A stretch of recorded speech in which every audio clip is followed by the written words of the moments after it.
வாரியத்தை சிறப்பிக்கின்ற அனைத்து இந்திய அண்ணா திராவிட முன்னேற்ற கழகத்தினுடைய பல்வேறு மட்டத்தில் இருக்கின்ற நிர்வாகிகளை, கூட்டணி கட்சி சேர்ந்த நிர்வாகிகளே, தொண்டர்களே, கழக உறுப்பினர்களே, பெரியோர்களே, தாய்மார்களே, விவசாயிகளே, விவசாய தொழிலாளர் நண்பர்களே, மகளிரை சேர்ந்த சகோதரிகளை அனைவருக்கும் என்னுடைய முதற்க நடி கலந்த வணக்கம். இன்றைய தினம் ஸ்டாலின் அவர்கள் அரசு நிகழ்ச்சியிலே மற்றும் திராவிட முன்னேற்ற கழகத்தினுடைய நிகழ்ச்சியிலே பங்கு பெற்று பேசி வருகிறார். இன்றைக்கு அனைத்து இந்திய அண்ணா திராவிட முன்னேற்ற கழகம் பாரதிய ஜனதா கட்சிக்கு அடிமை என்றும், அதோட அண்ணா திமுக பாரதிய ஜனதாவுடைய கிளை அமைப்பாகவும் செயல்படுவதாக ஒரு தவறான செய்தியை, அவதூறு பிரச்சாரத்தை பரப்பி வரார். நாம் அப்படியா இருக்கிறோம்? சொந்த காலில் நிற்கின்ற கட்சி அண்ணா திமுக கட்சி, உழைப்பாளில் இறைந்த கட்சி, இளைஞர் பட்டாளங்கள் இறைந்த கட்சி, பொன்மன சம்பல் புரட்சி தலைவர் எம்ஜிஆர் தோற்றுவித்த இயக்கம், அம்மா கட்டிக்காத்த இயக்கம், ஏழைகளை ஏற்ற பெய்த இயக்கம் அண்ணா திமுக இயக்கம். அப்படிப்பட்ட இயக்கத்தை பார்த்து திரு ஸ்டாலின் அவர்கள் ஒரு அவதூறு பிரச்சாரத்தை பரப்பி வருகிறார். அண்ணா திமுகவை பொறுத்த வரைக்கும் யாருக்கும் அடிமை இல்லை, சுதந்திரமாக செயல்படுகிற கட்சி. திமுக கட்சி அடிமை கட்சி, காங்கிரசுக்கு அடிமை. இன்றைக்கு காங்கிரஸ் திமுக கூட்டணி அங்கம் வைக்கின்ற பொழுது, அப்பொழுது கூட்டணி பேச்சுவார்த்தை நடைபெற்றுக் கொண்டிருந்தது. அந்த காலகட்டத்தில் அங்க அறிவாலயத்தில் முதல் மாடியில் ரைடு, தரைத்தளத்தில் கூட்டணி பேச்சுவார்த்தை. இதுதான் திமுக அடிமை. அண்ணா திமுக அப்படி அல்ல. அண்ணா திமுக பொறுத்த வரைக்கும் தன்மானம் உள்ள கட்சி, வீர மரபுகள் நிறைந்த கட்சி. ஆகவே ஸ்டாலின் அவர்களே, வேண்டுமென்று திட்டமிட்டு எவ்வளவு அவதூறு பிரச்சாரத்தை பரப்பினாலும் உங்களுடைய பிரச்சாரம் எடுபடாது என்பதை மட்டும் ஆணித்தரமாக நான் தெரிவித்துக் கொள்கின்றேன். நேற்றைய தினம் 14/2/2026 திருப்பத்தூரில் நடைபெற்ற ஒரு கட்சி நிகழ்ச்சியில் என்னை பற்றி தனி விமர்சனம் செஞ்சிருக்கிறார். அதற்கு நான் பல முறை பொதுக்கூட்டத்தில் பதில் சொல்லிவிட்டேன். தமிழக வரலாற்றிலேயே நிர்வாக தகுதியற்ற, அடிப்படை விவரம் போதாத, பொய்யை மட்டுமே உறக்க பேசி விளம்பரத்தை மட்டுமே நம்பி ஆட்சி நடத்தும் ஒரு முதலமைச்சர் உண்டு இந்திய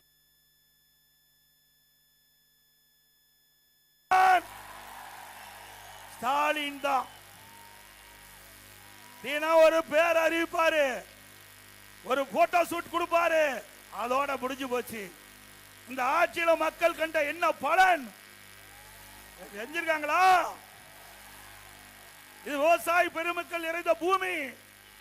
முழுக்க முழுக்க பவானிசாகர் சட்டமன்ற தொகுதி இந்த விவசாயத்தை நம்பி மக்கள் வாழ்ந்து கொண்டிருக்கின்ற பூமி. ஆக சிந்தித்து பார்க்க வேண்டும். இன்றைக்கு அனைத்து இந்திய அண்ணா திராவிட முன்னேற்ற கழக ஆட்சியில விவசாயம் செழித்திருந்தது.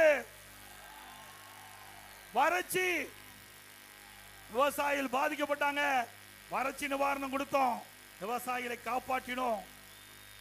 அதோட விவசாயிகளுக்கு 2 முறை தொடக்க வேளாண் கூட்டுறவு கடன் வாங்கிய கடன், பயிர் கடன் தள்ளுபடி 2 முறை. விவசாயிகள் எந்த நேரத்திலும் அவருடைய மின் மோட்டார்களை இயக்கின்ற விதமாக 24 மணி நேரம் மும்முனை மின்சாரம் கொடுத்தோம். விவசாயிகள் தங்குதடை இல்லாம விவசாயம் செஞ்சாங்க. விவசாய தொழிலாளிக்கு முழுமையான பணி கிடைச்சது.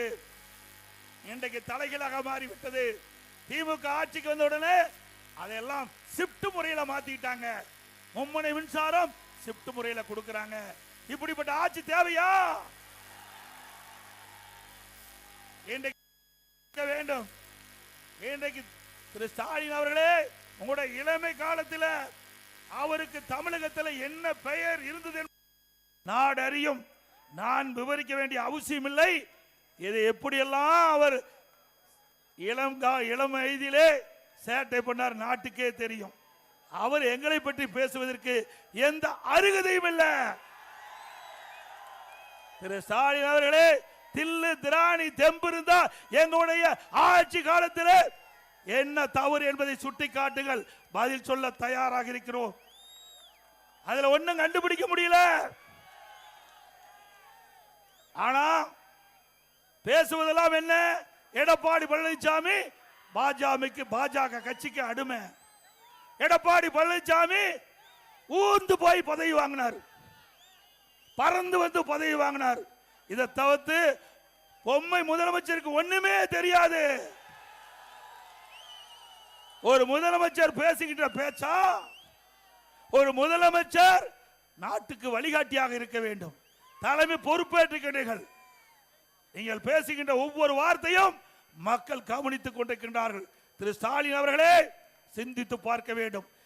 மாண்புமிகு அம்மா அவர்கள் ஆட்சி புரிந்தார்கள் 2011 இருந்து. துரதிருஷ்டவசமாக அம்மா மறைந்து விட்டார்கள். என்னென்னலாம் நாடகத்தை அரங்கேற்றினீங்க, சாதாரண விஷயமா?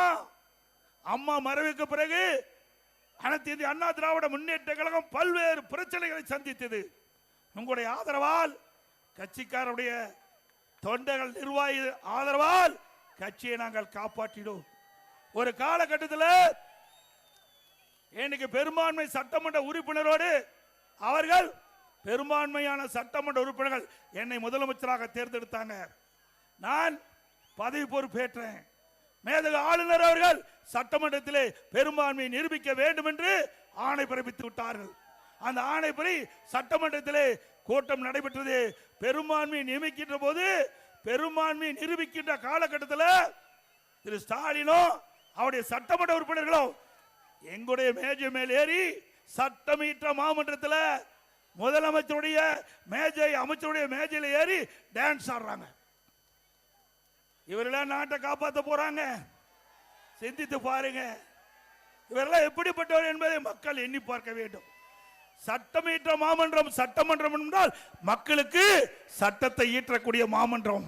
அப்படிப்பட்ட சட்டமன்றத்தில் சபாநாயகர் ஒரு தாழ்த்தப்பட்ட வகுப்பை சார்ந்தவர்.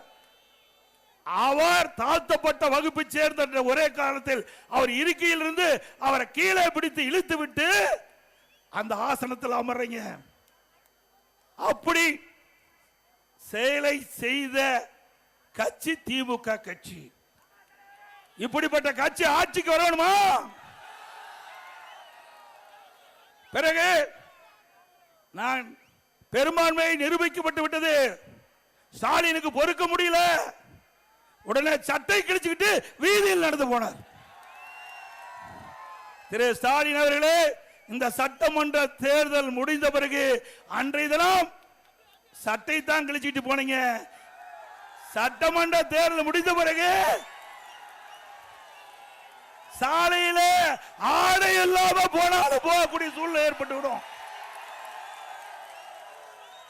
எங்களை பத்தியா விமர்சனம் செய்யற திரு ஸ்டாலின் அவர்களே, நீங்க உங்க அப்பா வழியில நீங்க முதலமைச்சர் ஆனீங்க.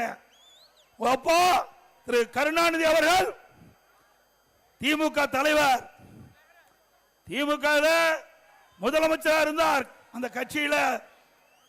பிறகு அதன் வழியில நீங்க எம்எல்ஏ ஆனீங்க. நான் அப்படி இல்லை. இங்கே எங்களுடைய தலைவருடைய பேச்சை கேட்டு உழைத்து படிப்படியா எங்களுடைய இந்த மக்கள் கழக நிர்வாகிகள் தொண்டர்கள் இந்த பதவி கொடுத்து உங்க முன் பேசுறேன்.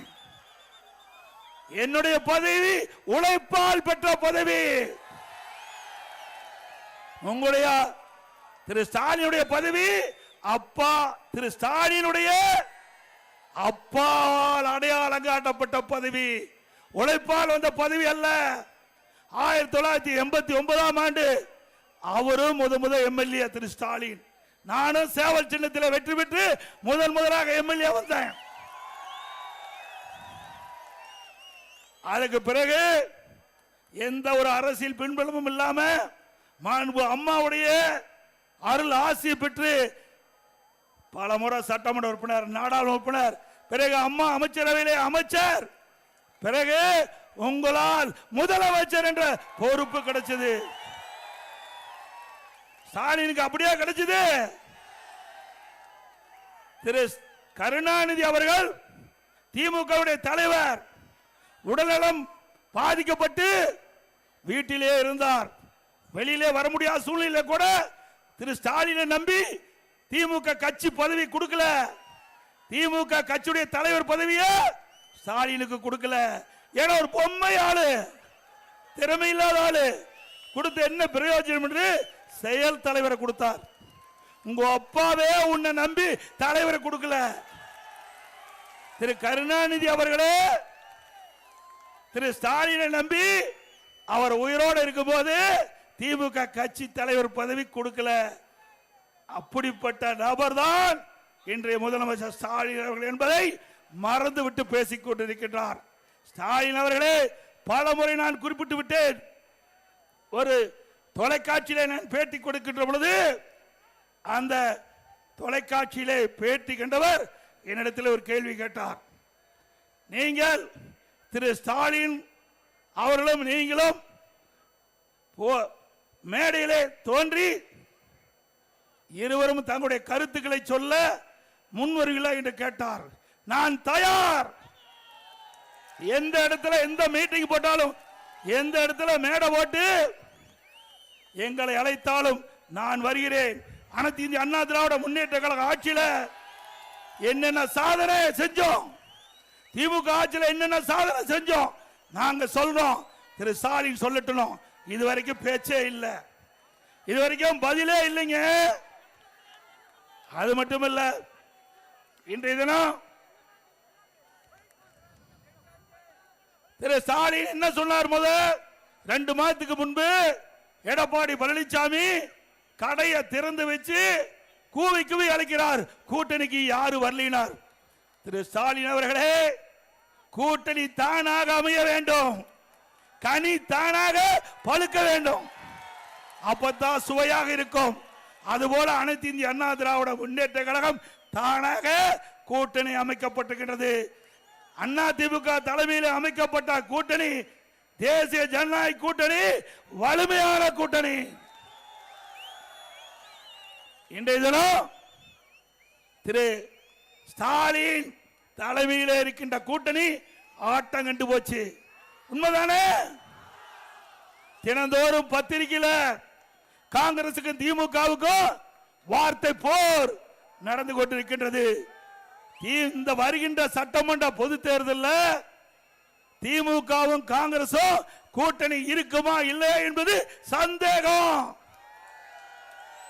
காங்கிரஸ் ஆட்சியிலே பங்கு வேண்டும், அதிகாரத்திலே பங்கு வேண்டும். கூட்டணி அமைத்திருக்கின்றோம், கூட்டணி மூலமாக வெற்றி பெற்று எங்களை மதிக்கவில்லை என்று குரல் கொடுக்க ஆரம்பித்து விட்டார்கள். இப்பொழுது கூட மாலை மலர் பத்திரிகையிலே வந்திருக்குது, எங்களுக்கு உரிய மரியாதை கிடைக்காவிட்டால் நாங்கள் அதுக்கு தகுந்த பதிலடி கொடுப்போம் என்று காங்கிரஸ் கட்சி சேர்ந்த நாடாளுமன்ற உறுப்பினர் தெரிவித்திருக்கிறார். ஆக புகைய ஆரம்பிச்சிட்டது திமுக காங்கிரஸ் கூட்டணியில. அது நிலைக்குமா நிலைக்காது என்று தெரியல. இப்படித்தான் திமுக கூட்டணி. ஒரு பக்கம் திருமாவளவன் ஆட்சியில பங்கு வேணும்னு கேட்கிறாருல்ல, கூட்டணியில குழப்பம் தானுங்க. சொல்லுங்க, கூட்டணியில குழப்பமா? அண்ணா திமுக கூட்டணி வலிமையான கூட்டணி. பாரத பிரதமர் திரு நரேந்திர மோடி அவர்கள் மதுராந்தகத்துக்கு நேரடியா வந்து நம்முடைய தேர்தல் பிரச்சார கூட்டத்தில் கலந்து கொண்டு நம்முடைய கூட்டணி கட்சி தலைவர்கள் மேடையிலே தோன்றி சிறப்பாக நம்முடைய கூட்டணி தேர்தல் பிரச்சாரத்தை துவங்கிவிட்டது. அனைத்து இந்திய அண்ணா திராவிட முன்னேற்ற கழக கட்சி தான் 181 இடத்துல எழுச்சி பயணத்தை முடித்துக் கொண்டு பவானி சாகர் சட்டமன்ற தொகுதியில் 182வது சட்டமன்ற உறுப்பினர்கள் பேசிக் கொண்டிருக்கின்றேன். இதுவரை எந்த கட்சியும் சட்டமன்ற தொகுதி வாரியாக சென்று தேர்தல் பிரச்சாரம் செய்ததில்லை.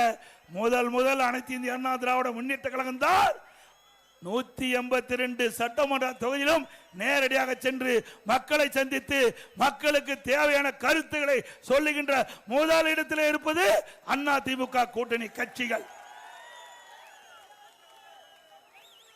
அதோடு சட்ட ஒழுங்கு அடியோடு சீர்கெட்டு விட்டது.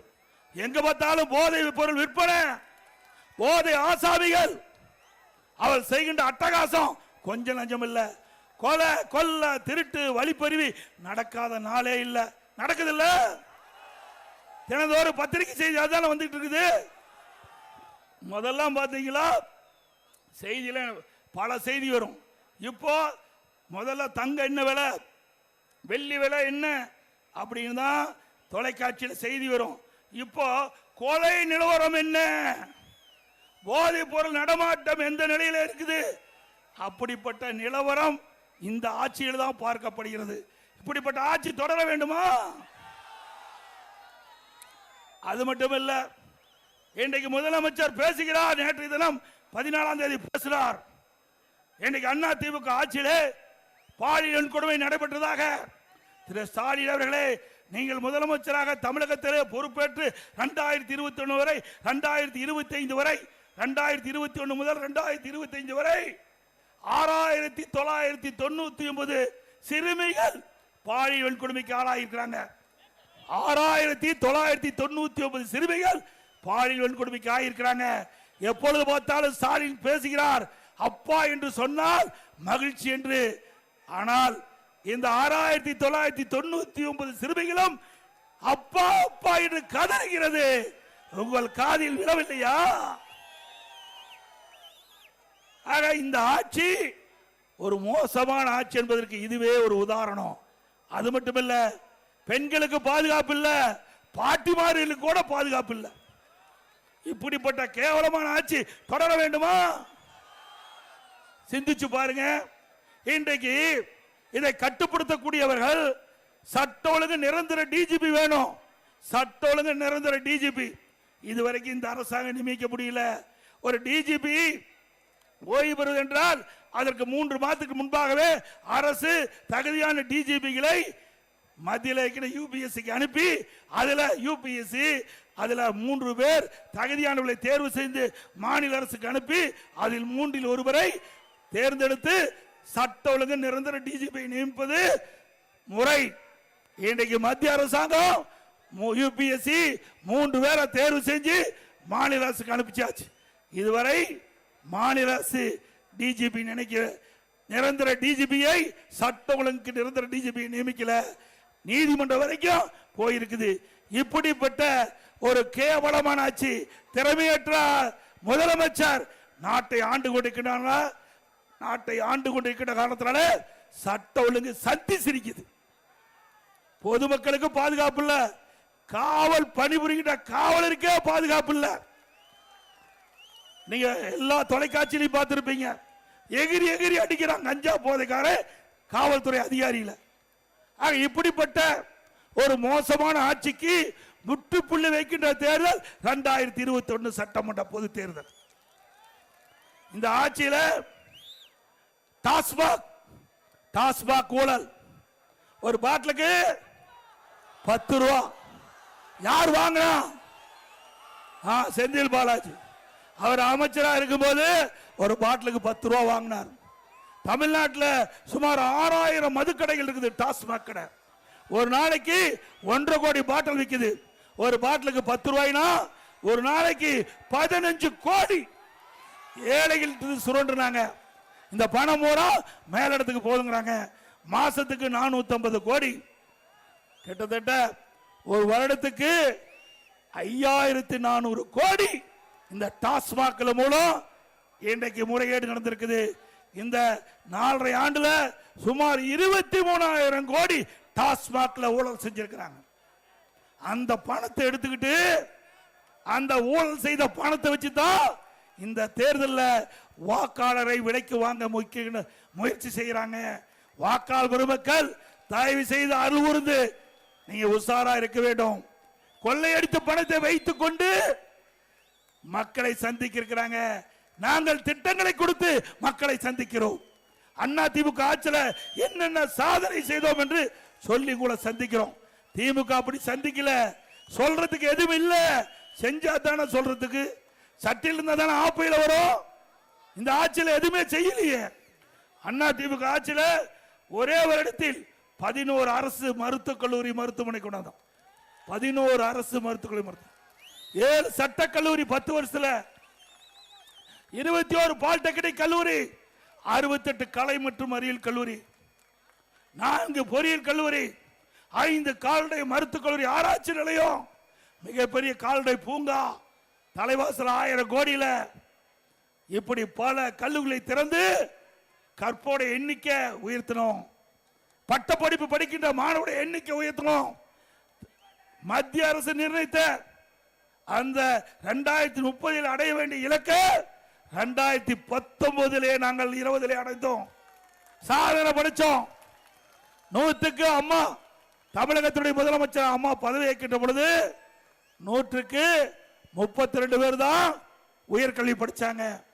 அம்மா எடுத்த முயற்சி அண்ணா திமுக கல்வியிலே புரட்சி மறுமலர்ச்சி ஏற்படுத்திய விளைவு, அதிகமான கல்லூரி திறந்த விளைவு 2019-20 100க்கு 52 பேர் உயர்கல்வி படிச்சாங்க. இன்றைய தினம் புள்ளி வர சொல்லுது 48% தான் இன்றைக்கு இந்த உயர்கல்வி படிக்கக்கூடிய எண்ணிக்கை வந்திருக்கு. 52 48 குறைஞ்சு போச்சு. ஆக இந்த ஆட்சியில சரியாக நிர்வாகம் இல்லாத காரணத்தால உயர்கல்வி படிப்புடைய எண்ணிக்கை குறைஞ்சு போச்சு. அதே போல திரு ஸ்டாலின் தேர்தல் நேரத்தில் குறிப்பிட்டார், திராவிட முன்னேற்ற கழகம் ஆட்சிக்கு வந்தா படிக்கின்ற இளைஞர்களுக்கு வேலைவாய்ப்பு உருவாக்கி தருவோம் என்று சொல்லி இன்றைக்கு அரசு சார்பா 5 லட்சம் காலி பணியிடங்கள் இருக்குது. ஆட்சிக்கு வந்த உடனே 5 லட்சம் காலி பணியிடங்கள் நிரப்பப்படும் சொன்னார். நிரப்பினாரா? இதுவரைக்கும் 1 லட்சம் பேர் தான் நிரப்பியிருக்கா சொல்றாரு. 1 லட்சம் பேர் பணி ஓய்வு பெற்றுட்டாங்க.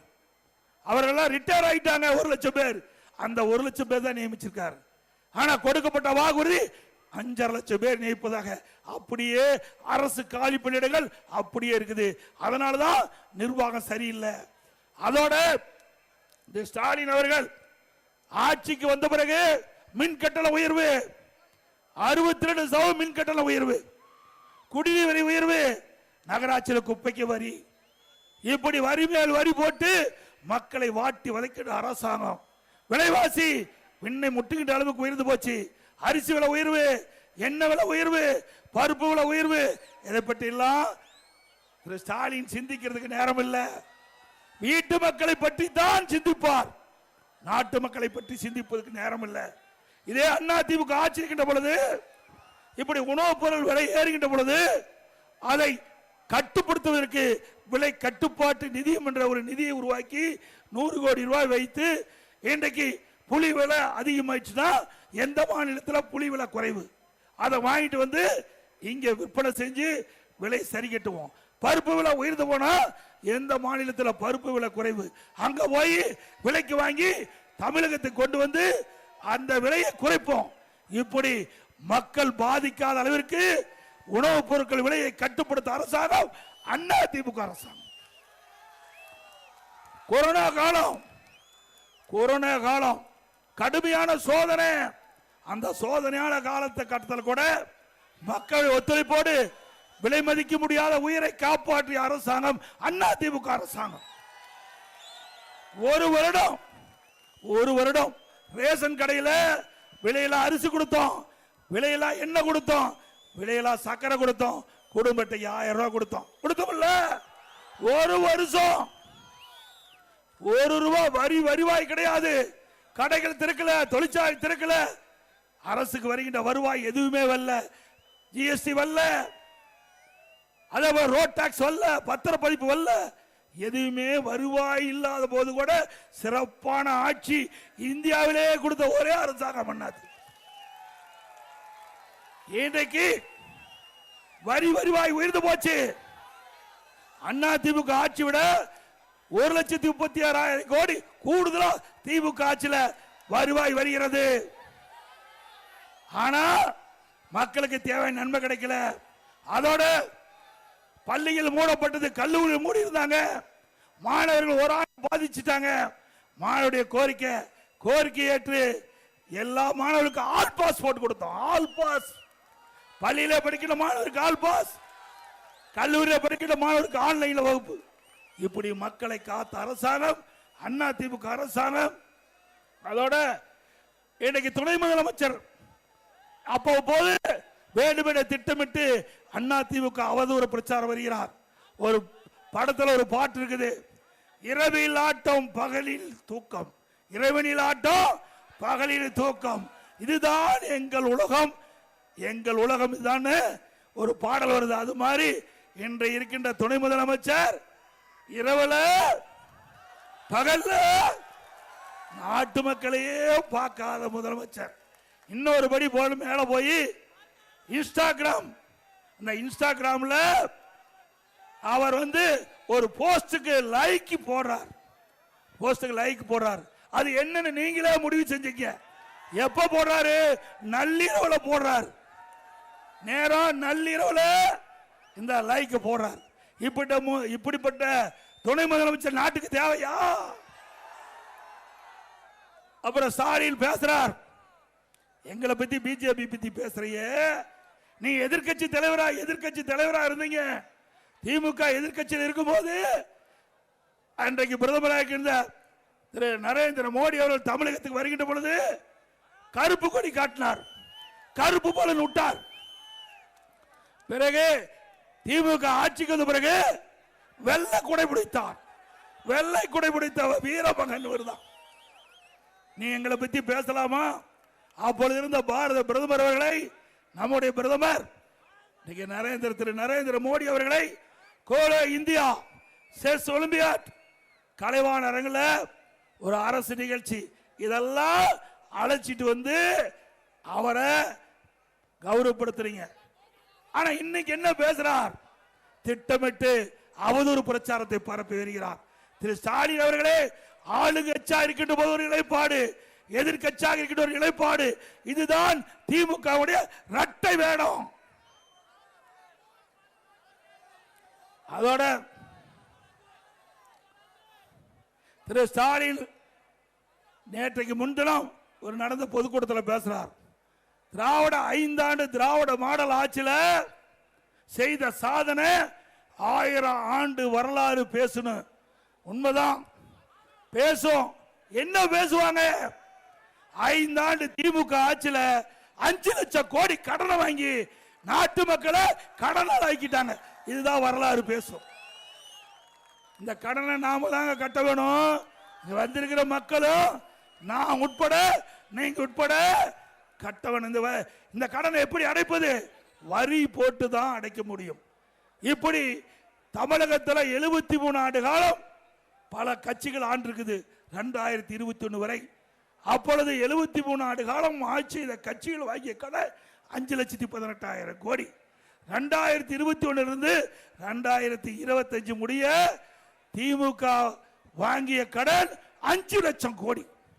5 ஆண்டுல 5 லட்சம் கோடி கடனை வாங்கிட்டு இன்னைக்கு வரலாறு பேசுமா? பேசும். கடன் வாங்கினத பேசுவாங்க. கோபிக்கு மட்டுமில்ல, நாட்டுக்கே விடுதல.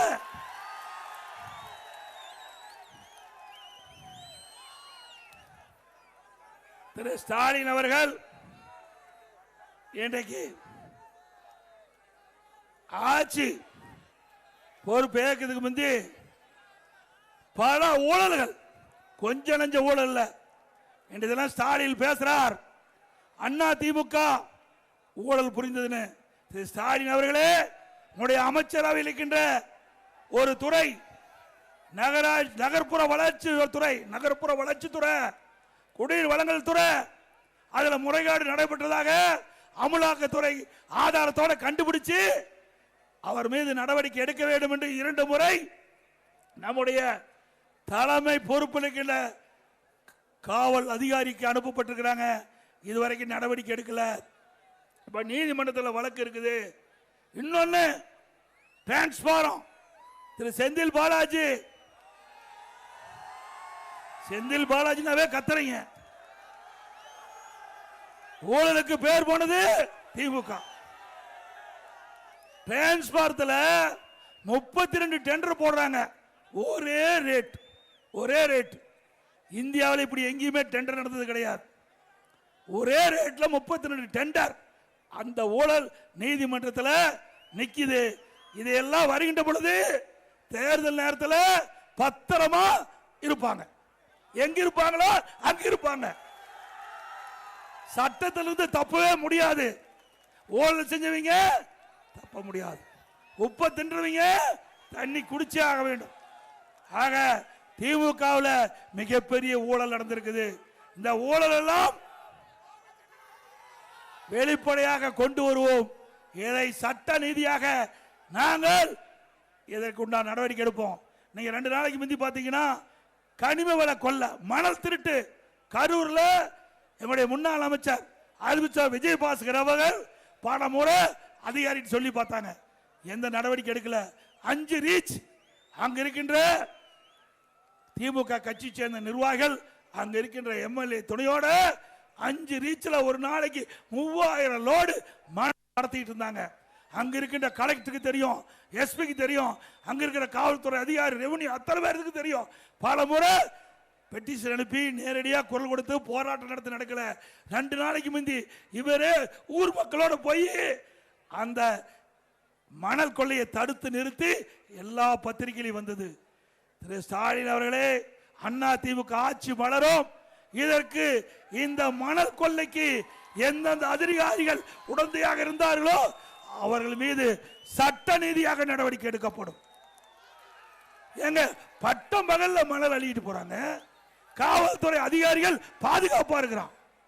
மணல் திருட்டுக்கு காவல்துறை அதிகாரிகளும் வருவாய்த்துறை அதிகாரிகளும் பாதுகாப்பாக இருப்பது எந்த விதத்தில் நியாயம்? ஆக அண்ணா திமுக ஆட்சி வந்தவுடன் சட்டத்தின் ஆட்சி நடக்கும். அப்பொழுது இந்த ஊழல் செய்தவர்கள் அத்தனை பேரும் தண்டிக்கப்படுவார் என்பதை நேரத்தில் தெரிவிக்கிறேன். அதோட திமுக ஆட்சி வந்தவுடனே போராட்டம், விவசாயிகள் போராட்டம், செவிலியர்கள் போராட்டம், தூய்மை பணியாளர்கள் போராட்டம், மருத்துவர்கள் போராட்டம், சத்துணவு அமைப்பாளர்கள் போராட்டம், இப்படி தமிழகம் ஒரு போராட்ட களமாக மாறிட்டது.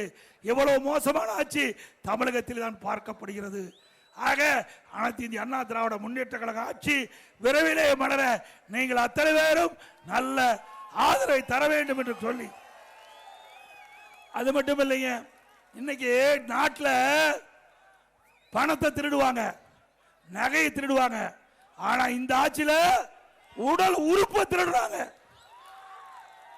இங்க வந்திருக்கிற நம்முடைய தொண்டர்கள், பொதுமக்கள் யாராவது திமுக கட்சி, திமுக நிர்வாகிகளோ அல்லது திமுக கட்சி சேர்ந்தவர்கள் மருத்துவமனையில் அவர்கள் கிளினிக் வச்சு நடத்தியிருந்து நீங்க போய் அறுவை சிகிச்சை செஞ்சிருந்தா ஸ்கேன் பண்ணி பாத்துங்க, உள்ள இருக்கிற உறுப்பு இருக்குதா இல்லையான்னு பாத்துங்க. திமுக சேர்ந்த சட்டமன்ற உறுப்பினர் அவருடைய மருத்துவமனையில் ஏழைகளுடைய வறுமையை பயன்படுத்தி அவருடைய கிட்னியை முறைகேட எடுத்திருக்கிறாங்க. இத திமுக அரசாங்கமே கண்டுபிடிச்சு இதுவரைக்கும் நடவடிக்கை எடுக்கல. அண்ணா திமுக ஆட்சிகளுடனே இந்த கிட்னி முறைகேட்டில் ஈடுபட்டுகின்றவர்களை கண்டிப்பாக சட்டத்தின் முன் நிறுத்தப்பட்டு அவர்களுக்கு தண்டனை பெற்று தரப்படும்.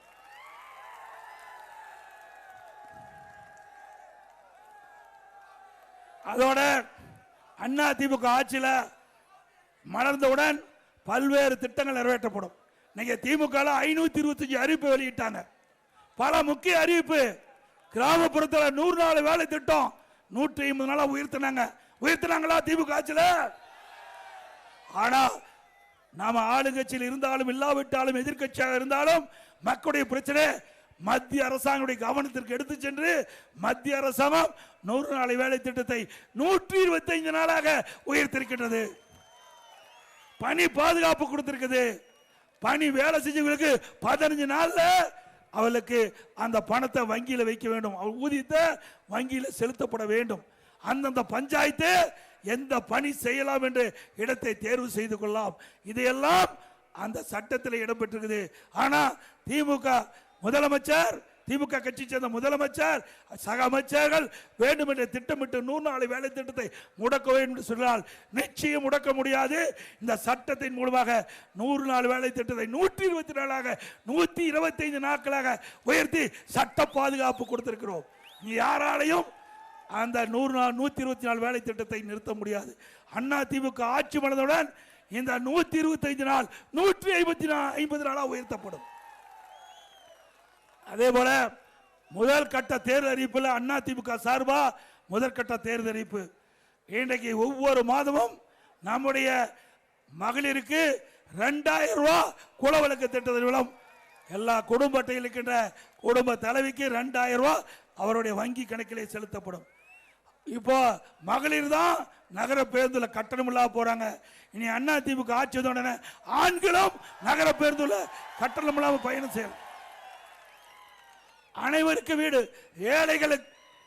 ஏழைகளா இருக்கின்றவர்கள் அனைவருக்குமே அற்புதமான காங்கிரீட் வீடு கட்டப்படும். குறிப்பா அருந்தியர் மக்கள், ஆதிராட மக்கள், மலைவாழ் மக்கள், பட்டியலின மக்கள், அந்த மக்கள் வீடு இல்லாமல் இருந்தா அற்புதமான பல லட்சம் மதிப்புள்ள காங்கிரீட் வீடு கட்டி கொடுக்கப்படும்.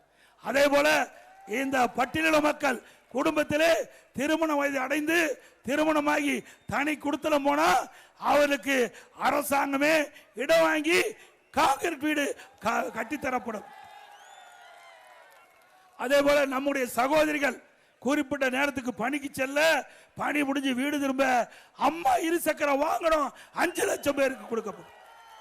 ஒவ்வொரு அம்மா இருசக்கர வாகனத்துக்கு 25,000 ரூபாய் மானியம் கிடைக்கப்படும். அதே போல முதியோர் உதவித்தொகை 2000 உயர்த்தப்படும். அதே போல மாணவர் கல்வி கடன் ரத்து செய்யப்படும். அதே போல ஒவ்வொரு குடும்பத்திற்கும் வாழ்வாதார உதவியாக 3 கேஸ் சிலிண்டர் வழங்கப்படும். தமிழர்கள் வீர விளையாட்டு ஜல்லிக்கட்டுல வீரர்கள் காலை பிடிக்கும் போது அசமானம் ஏற்பட்டு உயிர் நீத்தா அவருக்கு 10 லட்சம் ரூபாய் குடும்பத்துக்கு கொடுக்கப்படும். அதோட படுகாயமடைந்த 2 லட்சம் கொடுக்கப்படும்.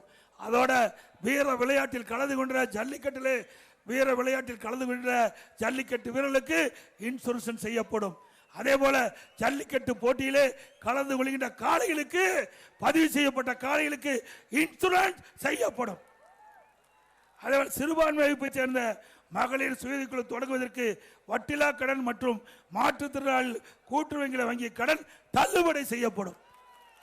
அதோட நடபாதை, அங்கங்க நகரத்தில் பார்த்தீங்கன்னா நடபாதை இருக்கும், அதுல ஓரமா கடை வச்சிருப்பாங்க. அந்த கடைக்காரெல்லாம் அங்க கூட்டுறவு வங்கியில கடன் வாங்கி இருக்கிறாங்க, அந்த கடன் தள்ளுபடி செய்யப்படும்.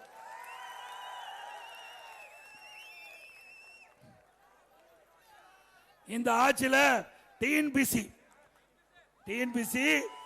தேர்வு நடத்தினாங்க. அந்த டிஎன்பிசி தேர்வுல கூட முறையாக நடத்தப்பட முடியல.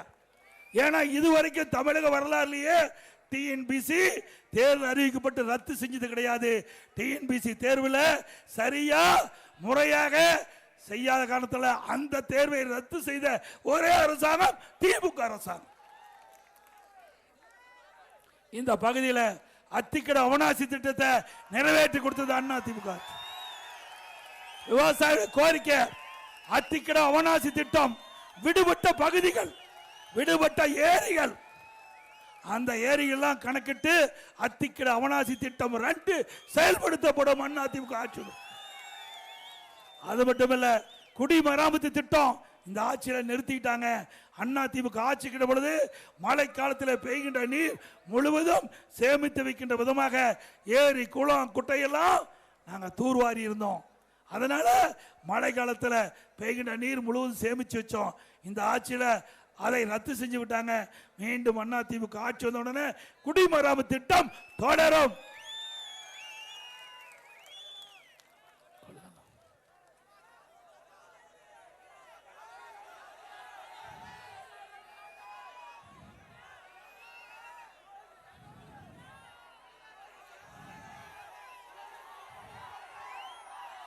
அனைத்து இந்திய அண்ணா திராவிட முன்னேற்ற கழகத்தை பொறுத்த வரைக்கும் இது ஏழை எளிய மக்களுக்காக துவக்கப்பட்ட இயக்கம். நாட்டில் கிராமத்திலிருந்து நகர வரை இருக்கின்ற மக்களுக்கு தேவையான திட்டங்கள், அடிப்படை வசதிகள் முழுவதும் நிறைவேற்றக்கூடிய அரசாங்கம். அது மட்டுமல்ல, இந்த பகுதி மக்கள் பவானி சாகர் சட்டமன்ற தொகுதியில் பல கோரிக்கைகளை கொடுத்திருக்கிறாங்க. அந்த கோரிக்கையெல்லாம் அண்ணா திமுக ஆட்சி மனதுடன் நிறைவேற்றி தரப்படும் என்ற செய்தியை சொல்லி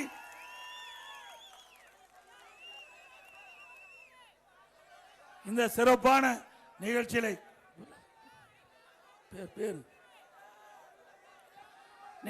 பங்கு பெற்றிருக்கின்ற மரியாதைக்குரிய முன்னாள் அமைச்சர் சகோதரர் கேசி கருப்பணன் அவர்களே, முன்னாள் அமைச்சர் திரு கே வி ராமலிங்கம் அவர்களே, இங்கே நிகழ்ச்சியிலே பங்கு பெற்றிருக்கின்ற மரியாதைக்குரிய சகோதரர்கள் முன்னாள் எம்பி அண்ணன் கே கே காளியப்பன் அவர்களே, திரு சிதம்பரம் முன்னாள் எம்எல்ஏ அவர்களே, திரு எஸ் ரமணிதரன் முன்னாள் எம்எல்ஏ அவர்களே, திரு EMR ராஜா முன்னாள் எம்எல்ஏ அவர்களே, திருமதி AT சரஸ்வதி முன்னாள் எம்எல்ஏ அவர்களே, திரு ஈஸ்வரன் முன்னாள் எம்எல்ஏ அவர்களே, திரு ஜெயக்குமார் எம்எல்ஏ அவர்களே, கழக புரட்சித் தலைவர் பேரவை துணைச் செயலாளர் அறிவித்த VKC சிவகுமார் அவர்களே மற்றும் திரு KPS ராஜா அவர்களே, மாவட்ட புரட்சித் தலைவர் பேரவை இணைச்சாளர் திரு AT சசிபிரபு அவர்களே மற்றும் நிகழ்ச்சியிலே கலந்து கொண்டிருக்கின்ற டாக்டர் S மகேஷ் ராஜா அவர்களே, திரு S கார்த்தி அவர்களே, திரு SK பழனிசாமி அவர்களே, திரு சதுமுகை S ஆறுமுகம் அவர்களே, திரு M பிரதீப் அவர்களே, திரு KR தேவராஜ் அவர்களே, திரு கருத்திரமன் அவர்களே, திரு M சரவணன் அவர்களே, திரு SRP வெங்கடசாமி அவர்களே,